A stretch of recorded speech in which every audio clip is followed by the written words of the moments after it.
voilà, c'est le premier jour. Maman, comment toi tu es venue? Les frontières sont fermées, non? Voilà, bref, non. Tu étais ici à Sassou? Ah, d'accord. Ok, donc voilà. Il y a la soeur qui est venue d'Allemagne, mais elle était déjà ici avant. Que le Seigneur nous bénisse. Maman. C'est maman Fanny? Ok. Que Dieu nous bénisse. Merci. Vraiment, je voulais premièrement remercier le Seigneur pour cette opportunité. La grâce que Dieu nous a fait encore d'être là ce matin. Et nous allons faire le culte. Nous avons commencé à 11h, à 13h on finit. Il nous reste quelques minutes. Après, les dimanches prochains, je demanderai qu'on puisse être là à l'heure. Donc on commence culte à 11h. Et à 13h, on finit. Donc on aura 30 minutes d'intercession. Après, on parle à d'autres choses. Au plus tard, 12h55.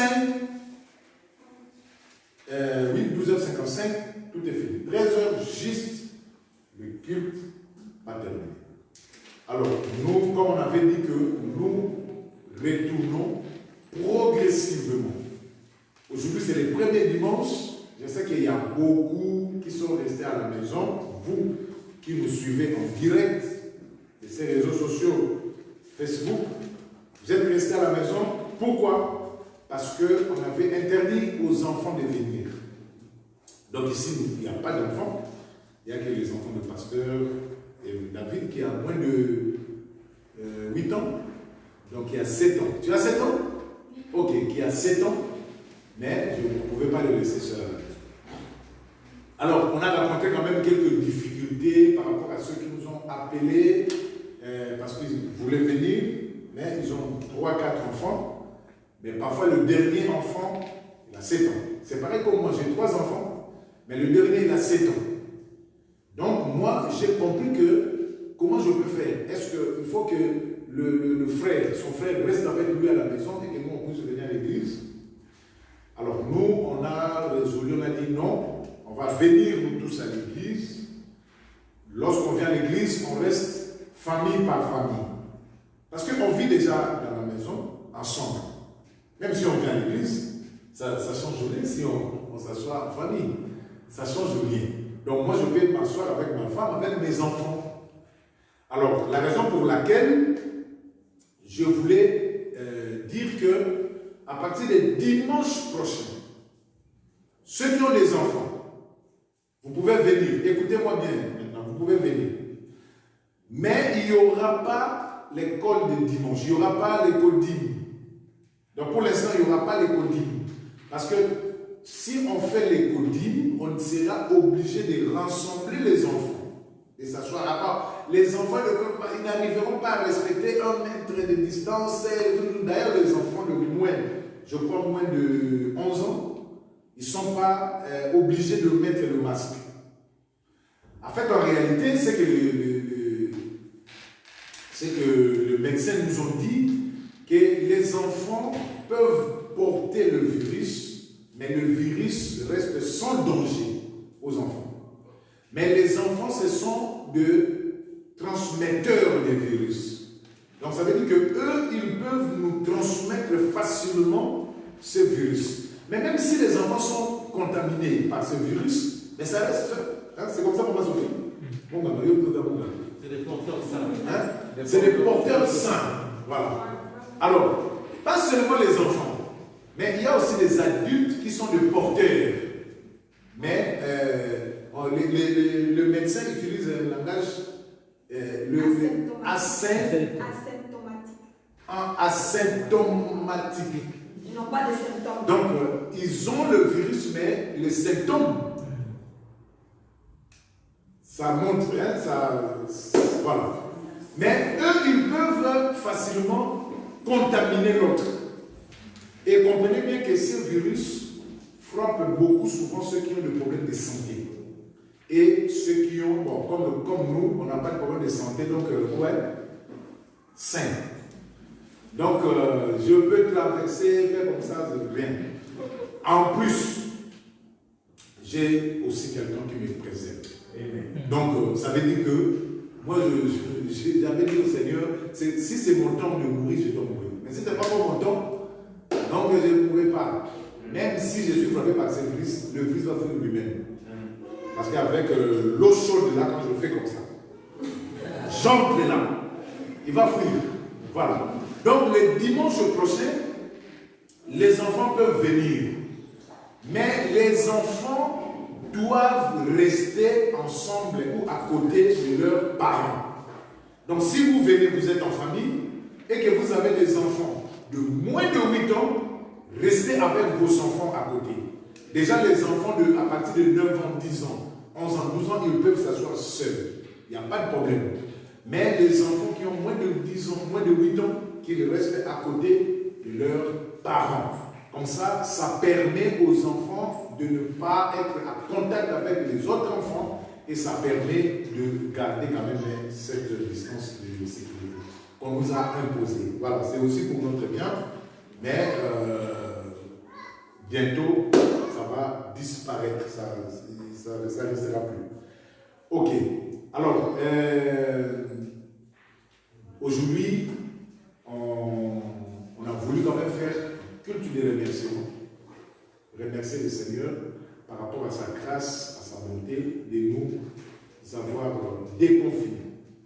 On était à la maison, on a passé quand même le culte en ligne. Je voulais aussi vous remercier, vous tous qui étaient ensemble à la maison et qui suivaient en direct. J'ai quand même vu mes vidéos qu'on a fait pendant les temps de confinement.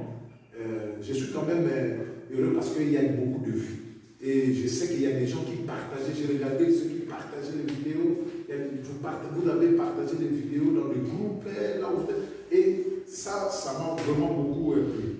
Que le Seigneur vous bénisse par rapport à votre soutien.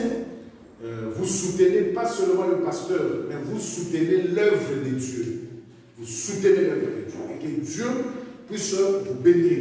Que le Seigneur puisse bénir aussi tous nos frères et sœurs qui sont à la maison et qui sont en train de nous suivre par ces chemins. Donc, dimanche prochain, venez. Venez à l'église. Ok. Nous allons écouter la parole de Dieu pendant quelques minutes.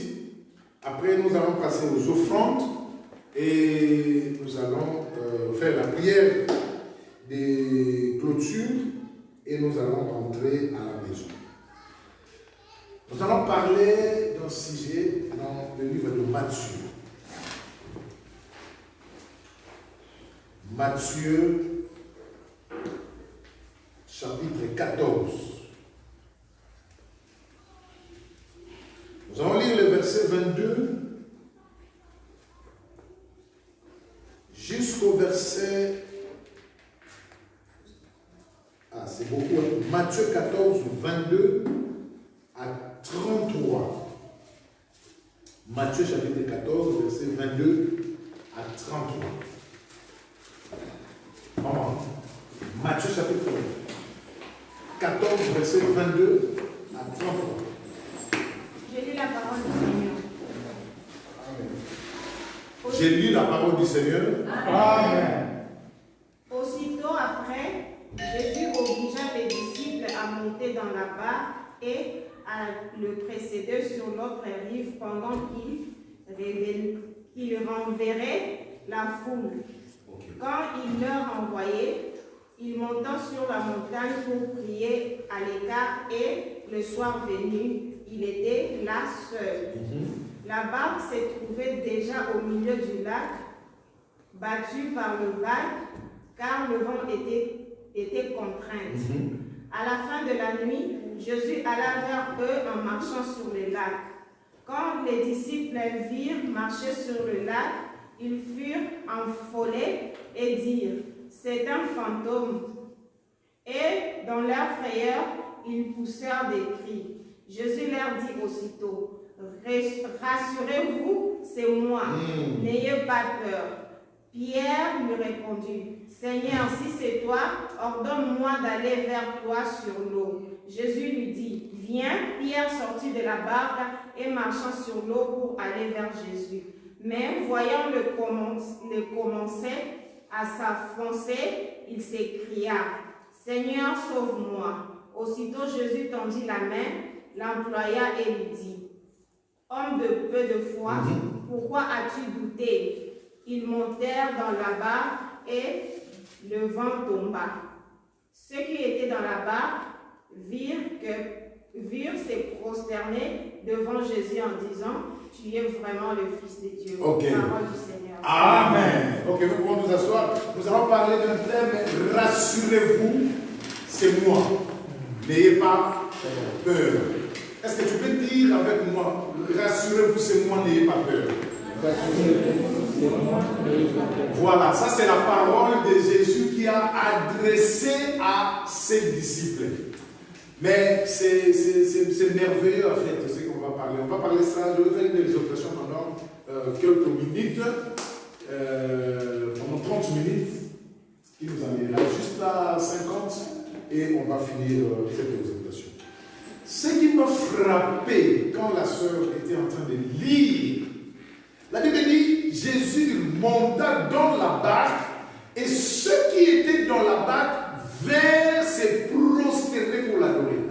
Vers se prosterner. Donc, c'est ce qui s'est passé. L'adoration se passe dans la barque. L'adoration se passe dans la barque.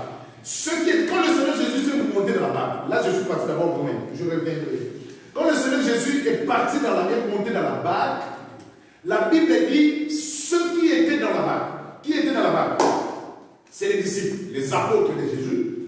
Ils sont venus se prosterner pour adorer.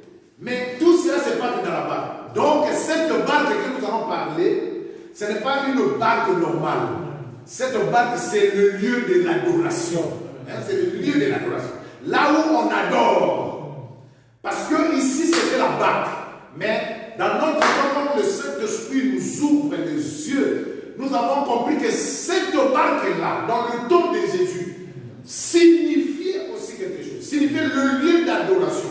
La Bible dit, ceux qui étaient dans la barque, quand le Seigneur est monté dans la barque, ils sont venus.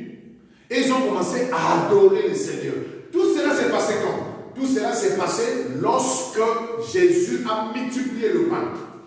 Après que le Seigneur est sorti de sa coutume d'aller prier, il priait, la Bible dit, il y avait une multitude de foules qui étaient venues vers le Seigneur. Et le Seigneur, quand il est sorti, cette foule était comme une foule abandonnée qui n'avait pas de berger. Et le Seigneur voulait se présenter, lui, tant que le bon berger devant la foule. Il a prêché d'abord premièrement la bonne nouvelle. Il a commencé d'abord à prêcher, à parler du royaume des cieux. Il a commencé à dire aux gens la vérité que les gens ne savaient pas. Et les gens ont compris. Après cela, il a fallu que ces gens-là puissent aller, retourner dans leur village. Mais il faisait déjà soir. Mais ces gens-là devaient manger.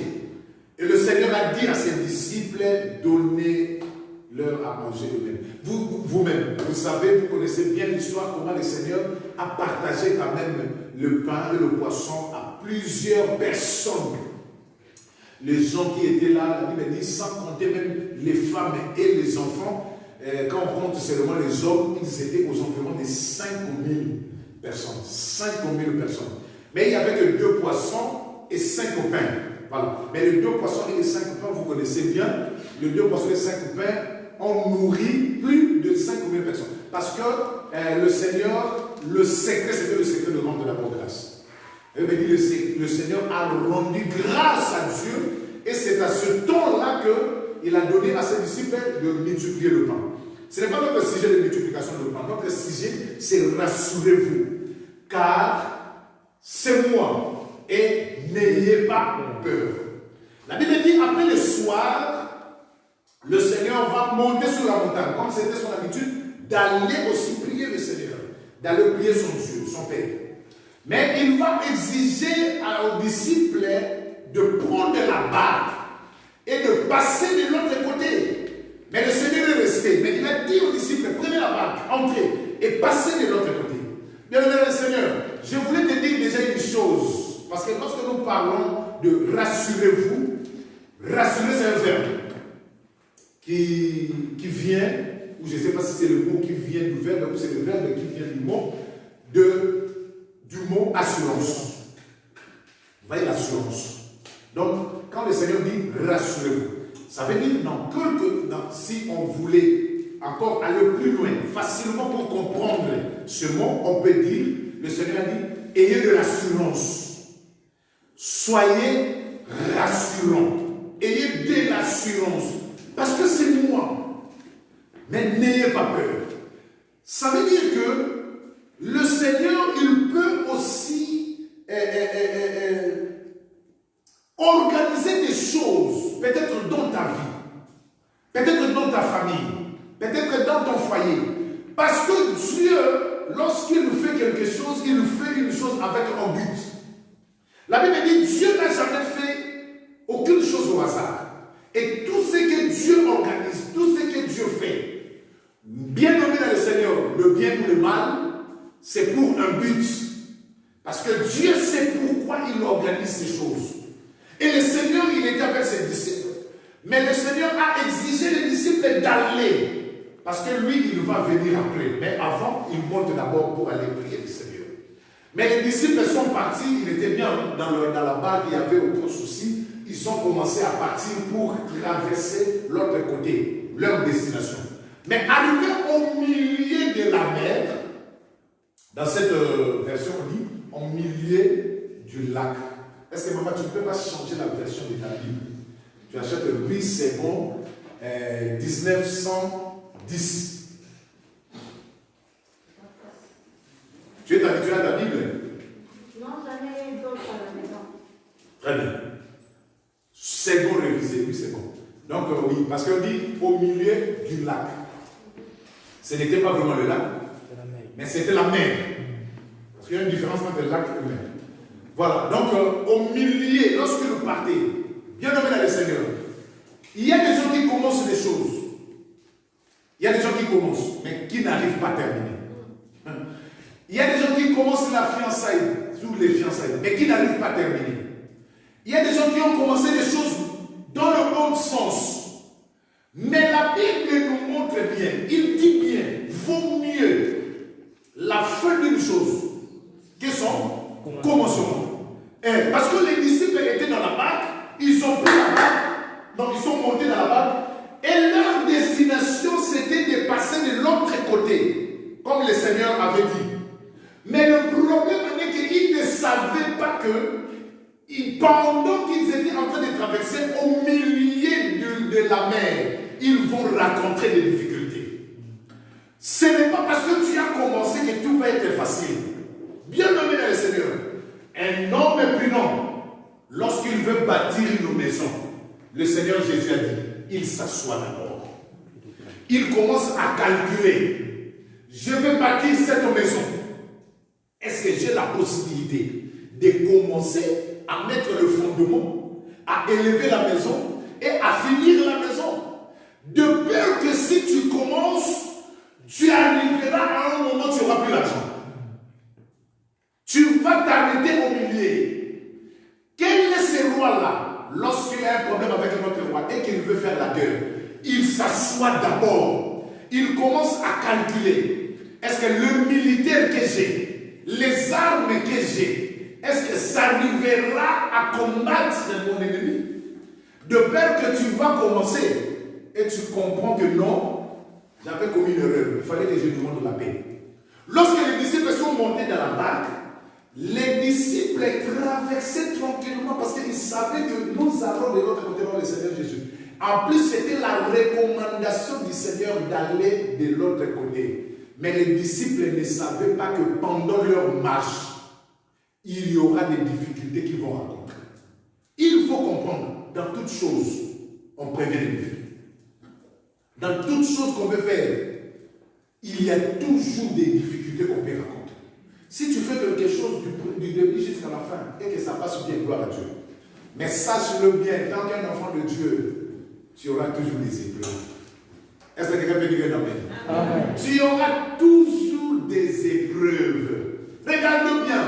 Ils sont montés dans la barque et le Seigneur a recommandé. C'était la recommandation du Seigneur.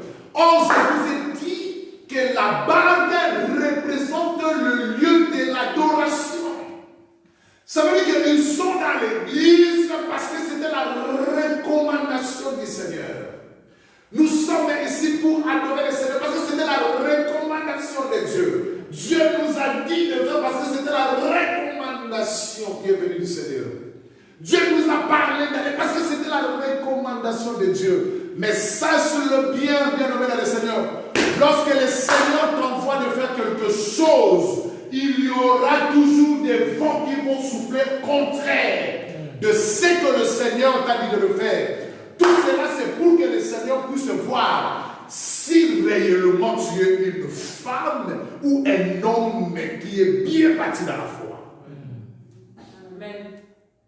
Si réellement tu es une femme ou tu es un homme qui est bien ferme dans la foi. Voilà, le problème, c'est ça. Ce n'est pas parce que Dieu a dit que tout sera rose. Mais le Seigneur lui-même nous permet que pendant que tu es en train de marcher, les choses ne puissent pas marcher correctement comme toi tu veux. Mais tout cela, c'est pourquoi? C'est parce que le Seigneur veut voir si réellement tu es une femme, tu es un homme de la foi. Voilà la toute tranquillité, les disciples sont entrés dans la barque. Ils partaient. Mais arrivé au milieu, ça veut dire que de gauche, de droite, devant, derrière, il n'y a pas de maison. Il n'y a pas là où on peut aller se réfugier. Ils sont au milieu de la mer. Je sais que les gens disent Somo et Balé et les Galanas sont à cimetière. Est-ce que c'est vrai? Non, ce n'est pas vrai. Hein?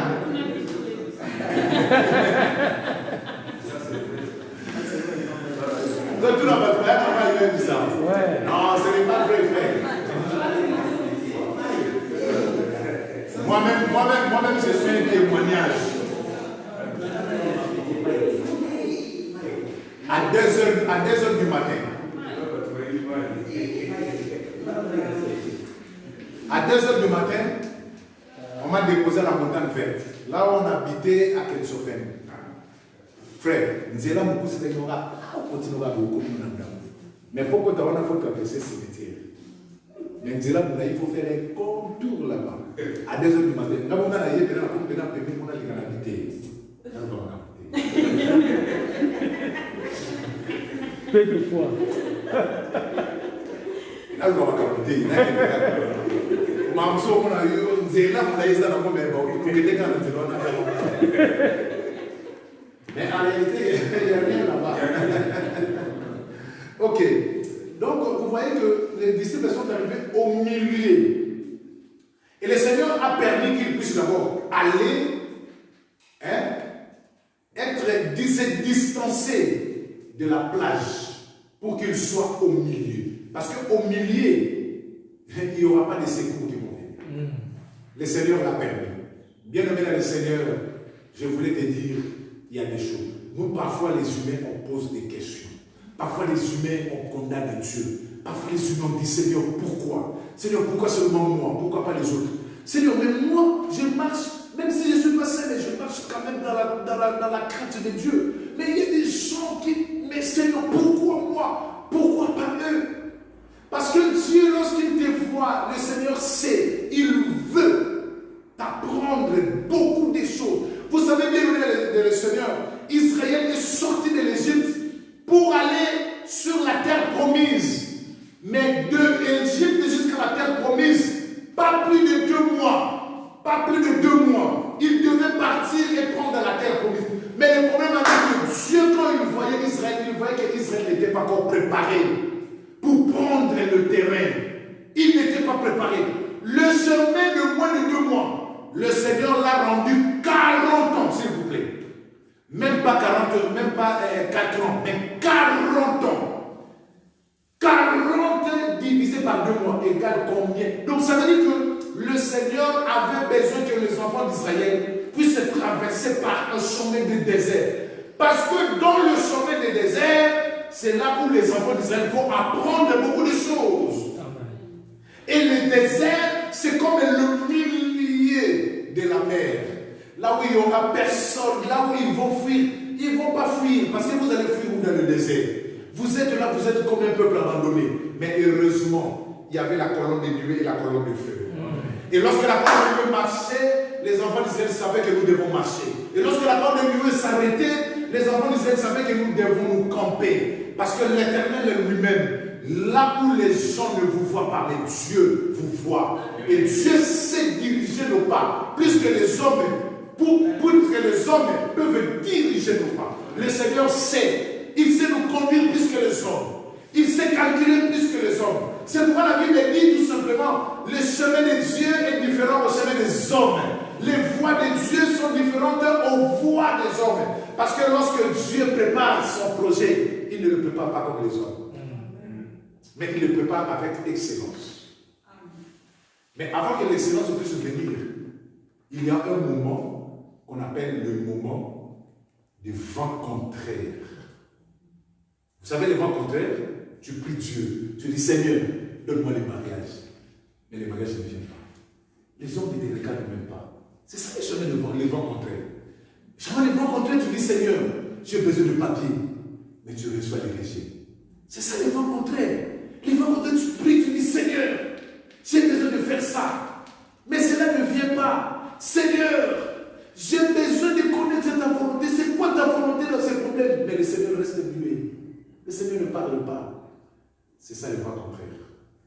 Ça veut dire que les disciples, ils sont arrivés à un moment, la Bible dit que ils étaient dans la barque, mais la barque était en train de faire de mouvements. La barque était en train de connaître un moment difficile.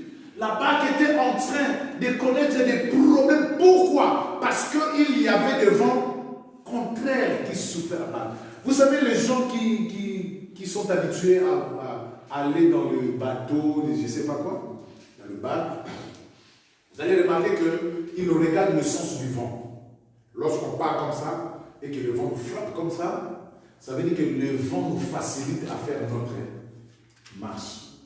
Mais lorsque nous allons comme ça et que le vent vient dans le sens contraire, ça veut dire que ces vents-là nous pénalisent à faire notre marche. Et c'est ça que la Bible dit. La Bible dit quand ils étaient au milieu de la mer, la barque a eu le problème parce que le vent était contraire. Alors, les disciples disaient, nous sommes seuls. Nous allons mourir. Lorsqu'il y a un problème et que tu es seul, frère, Jésus est resté. Mais nous sommes seuls. Qu'est-ce que nous allons faire? Regarde bien. Je voulais te dire, tu sais une chose, j'aime cette pensée. La Bible dit, même si la maman peut abandonner son propre fils, qu'elle a allaité, mais l'amour de l'Éternel ne nous abandonnera jamais. Frère, non. Vous savez, l'amour de Dieu ne peut jamais nous abandonner. Il y a des gens, des chrétiens qui croient qu'ils sont seuls. Pendant ces temps qu'on était confinés, qu'on était dans le virus est circulé. On voyait dans les réseaux sociaux, il y a des gens qui mouraient. On voyait dans les réseaux sociaux, il y a des gens. Mais il y a beaucoup d'enfants de Dieu qui ont cru qu'ils étaient seuls. Vous savez une chose, on reconnaît la foi de quelqu'un non parce qu'on vient à l'église, mais on reconnaît la foi. La foi, ça se manifeste lorsqu'il y a des vents contraires, lorsqu'il y a des tribulations, lorsqu'il y a des persécutions, lorsqu'il y a des choses que toi-même tu n'as pas pensé, que toi-même tu n'as pas préparé dans ta vie, et que ces choses-là embrassent ta vie. C'est à ce temps-là que la foi se manifeste. C'est pourquoi Jacques a dit, montre-moi ta foi. Comment tu peux montrer ta foi? Mais lui, il a dit, moi, je ne te montrerai pas la foi. Mais moi, je te montrerai les œuvres de ma foi. Ce qui vont déterminer que moi, j'ai la foi, ce sont les œuvres. Il y a beaucoup de chrétiens qui avaient peur de mourir pendant ce temps de virus qui frappait. Beaucoup de chrétiens qui croyaient comme s'ils étaient seuls. Le Seigneur Jésus savait que dans la barque, les disciples ont un problème. C'est pourquoi que lui, il est venu pour raconter ses disciples. Mais lui, comme il est omniscient, omniprésent et omnipotent, la Bible dit qu'il n'avait pas besoin de barque. Il marchait sur les eaux. Ça, c'est le miracle que beaucoup de personnes... Moi, j'ai dit, dans la Bible, il n'y a que 2 personnes qui ont marché sur les eaux. Il y a Jésus et il y a Pierre. Dans la Bible, même parmi les prophètes, au New dans les cas l'Ancien Testament, la Bible ne nous a pas dit qu'il y avait un prophète qui a... Il n'y a que Jésus et il n'y a que Pierre. Frère, si on veut faire il y a Mingi qui est en prévoir. Wanande to croire yo. Vous savez, Jésus marchait sur les eaux. Parce que lui n'avait pas besoin de barque. Vous savez, le Seigneur, la Bible dit, c'est lui la parole. Et dans le temps, avant que Dieu puisse créer le monde, il n'y avait rien. Il n'y avait que les ténèbres sur toute la surface de l'étendue. Et le Saint-Esprit s'est mouvé au-dessus des eaux. Le Saint-Esprit n'avait pas besoin de barque. Il s'est mouvé au-dessus des eaux. Et le Saint-Esprit, le Seigneur s'est présenté, s'est manifesté. Donc le Saint-Esprit qui était en lui. Et les disciples qui étaient dans la barque, dans un problème, pour qu'ils regardent bien. Enfin, là, je vais aller encore plus loin. Lorsque le Seigneur marchait sur la barque, le Seigneur est arrivé maintenant à quelques mètres des disciples. Maintenant, les disciples qui étaient dans un problème, dans une circonstance vraiment qui était pas bien pour eux, ils ont vu de loin quelqu'un marcher sur les eaux. Et la personne était en train de venir là où eux ils étaient. Alors, qu'est-ce que les disciples ont compris? Nous sommes déjà dans un danger et nous avons encore vu un homme qui marche sur les eaux. L'homme naturel ne peut jamais marcher sur les eaux. C'est impossible. Celui qui peut marcher seulement sur les eaux doit être un fantôme. C'est pourquoi ils ont commencé à crier. Nous avons vu un fantôme et nous allons mourir. Un fantôme qui arrive. Donc parce que Pierre, tant que le connaisseur de l'eau, parce que Pierre était un pêcheur, il connaissait bien l'eau. Pendant tout le temps que Pierre a vécu dans l'eau, Pierre n'a jamais vu quelqu'un marcher sur les eaux. Mais Pierre savait, celui qui doit marcher sur les eaux doit être surnaturel. Il ne doit pas être comme un homme naturel. Il doit avoir des capacités surnaturelles. La raison pour laquelle nous comprenons que quand le Seigneur Jésus-Christ marchait sur la terre, sur les eaux, le Seigneur nous montrait aussi la capacité de surnaturel qui était en lui. C'est pourquoi je vous ai dit que dans le départ, le monde était informé et vide. Il y avait de l'eau sur toute l'étendue de la terre et le Saint-Esprit qui est surnaturel. La Bible dit qu'il mouvait sur les eaux. Lorsque le Seigneur a marché sur les eaux, le Seigneur a manifesté la capacité de surnaturel qui était en lui. Quand la Bible dit, lui, il a vécu dans la nature, mais en lui résidait corporellement toute la divinité. Qui bien nommé dans le Seigneur, il n'y a que Jésus qui a marché sur les eaux. Et si Pierre a marché sur les eaux, c'est parce que le Seigneur a ordonné à Pierre de venir. Si le Seigneur n'avait pas ordonné à Pierre, Pierre ne pouvait pas marcher sur les eaux. Parce que Pierre savait, il était resté au surnaturel de marcher sur les eaux. Mais quand ils ont vu Jésus de loin, eux, ils ont cru que c'était un fantôme. Déjà, ils étaient dans une situation terrible et ils ont raconté encore un fantôme. Ils ont dit, nous allons mourir. Bien nommé dans le Seigneur. Mais la parole de Jésus, c'était quoi? C'était rassurez-vous. Et lorsque Jésus a commencé à parler aux disciples, il savait dans quel état les disciples étaient. Il savait que les disciples ne pouvaient jamais croire que c'est moi qui marche sur les eaux. Parce que pour eux, ils savaient que c'est le fantôme qui peut marcher sur les eaux. Et le Seigneur Jésus montrait sa parole à ses disciples. Il disait, rassurez-vous. Ayez de l'assurance. Bien nommé, il y a arrive de fois, tu entres dans un moment de confusion dans ta vie. Il y a une de fois, tu es un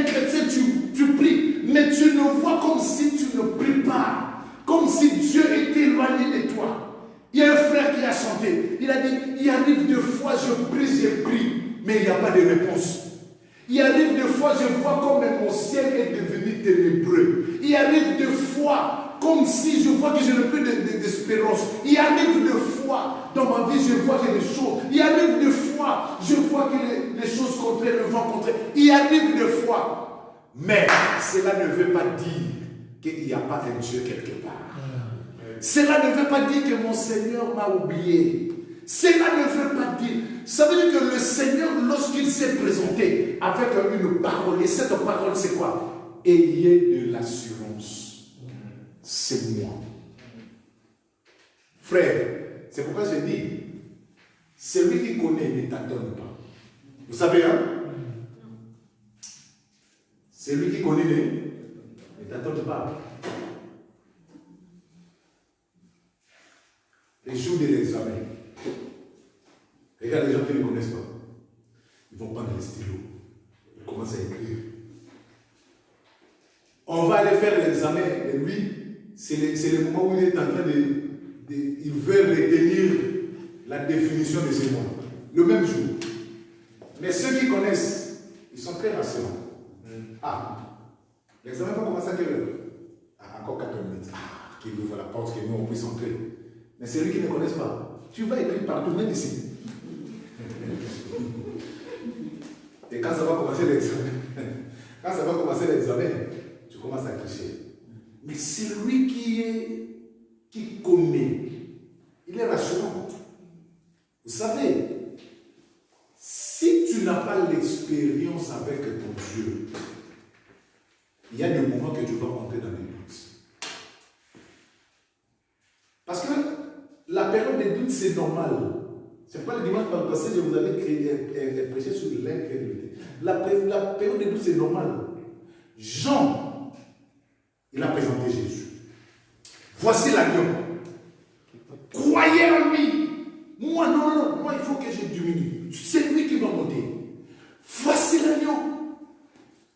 Mais quand Jean était au milieu de la mer, dans la tribulation, quand Jean était en prison, Jean a envoyé ses disciples d'aller demander à Jésus. Allez dire à Jésus, est-ce que c'est lui ou nous devons encore attendre un autre Christ? Il y a beaucoup de chrétiens qui sont comme ça. Tout est bien lorsque tu es dans une vie paisible. Lorsqu'il y a les papiers, lorsque tu as le travail, là tout est bien. Mais il y a des chrétiens qui n'aiment pas traverser le moment de milieu de la mer. Il y a des chrétiens qui n'aiment pas traverser le temps des difficultés. Il y a des chrétiens qui n'aiment pas traverser le temps. Non, lorsqu'il y a seulement, ils commencent à murmurer à Dieu. Dieu, pourquoi? Seigneur, non, que je suis triste. Comment n'a-t-on abandonné? Quel est le rapport que tu vas abandonner ta foi parce que la chose que tu demandes à Dieu, Dieu ne te le donne pas? Parce que tu vas entrer dans un temps d'incrédulité, le Seigneur permettra que tu puisses entrer dans ce temps. Jésus a dit à ses disciples, non, rassurez-vous, c'est moi. N'ayez pas peur. N'ayez pas peur. Bien-aimés dans le Seigneur, vous connaissez bien, la peur, c'est une arme qui déstabilise notre foi. Lorsqu'on entre dans la peur, déjà vous le savez, dans la Bible, il y a beaucoup de fois qu'on nous a parlé de la peur. Dieu a dit à Gédéon, ne va pas comme ça dans le combat. Parmi toi, il y a des soldats qui ont peur. Dis seulement que celui qui a peur rentre à la maison. Quand on dit seulement que celui qui a peur rentre à la maison, plus de la moitié sont rentrés. Donc Gédéon avait compris que malgré tout ce qu'il dit Tumba. Mais ils ont la personne qui sont venus là, mais Nakati na ye.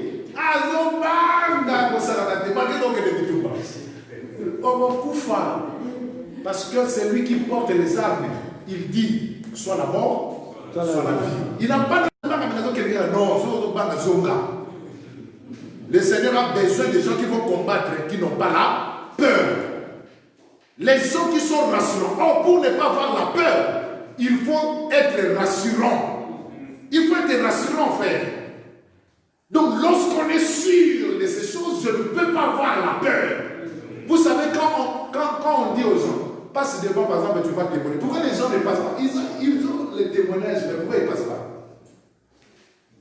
Il y a une chose, parce qu'ils ont parce qu'ils ont peur.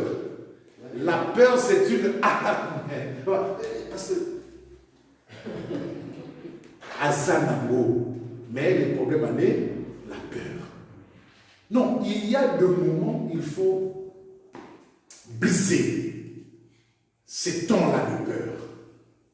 Le Seigneur, s'il a dit n'ayez pas peur, parce que le Seigneur a donné de l'assurance à ses disciples. Il a dit rassurez-vous. Frère, il y a des moments où lorsqu'on est rassurant, la peur va fuir. Mais je suis rassurant parce que je sais à celui que j'ai cru. Je sais ce que je suis en train de faire. Je sais là où je vais. Je ne t'attends pas. Et je pars. Je pars. Même s'il y a de tempêtes, de vents contraires, je dois me battre contre ces vents contraires parce que je sais que ma destination, ce n'est pas de rester ici. Mais ma destination, c'est d'aller. Et lorsque je dois me battre, je sais que ma propre force est insuffisante. Mais j'ai quelqu'un qui est avec moi. Il est surnaturel. C'est le Saint-Esprit. Lui, lorsque nous sommes fatigués, il vient pour nous donner la force. Lui, lorsque nous n'arrivons pas à marcher, il vient pour fortifier nos pieds. Lui, lorsque nous sommes endormis, il vient pour nous réveiller. Et le Saint-Esprit, c'est l'ami fidèle. Le Seigneur a dit, il ne parle pas que vous soyez seuls, mais j'y vais, je reviendrai car le Saint-Esprit reviendra sur vous. Pour que vous ne restez pas des orphelins. Nous ne sommes pas des orphelins. C'est pourquoi la Bible dit, l'esprit que nous avons reçu, ce n'est pas l'esprit de la timidité, pour que nous restons toujours dans la crainte. Mais l'esprit que nous avons reçu, c'est l'esprit du vent, c'est l'esprit du Père, c'est l'esprit de la révélation, c'est l'esprit qui nous fait comprendre les choses de Dieu. C'est l'esprit de Dieu qui nous pousse à crier Abba Papa. Je crie Abba Papa parce que j'ai la confiance à Dieu. Même si les choses ne marchent pas, mais moi j'ai la confiance avec mon Dieu. C'est le Saint-Esprit qui fait tout ça en nous. Je suis rassurant. Le Seigneur a dit, rassurez-vous. Est-ce qu'il y a quelqu'un qui est rassurant ce soir? Amen. Que le Seigneur vous bénisse. Amen.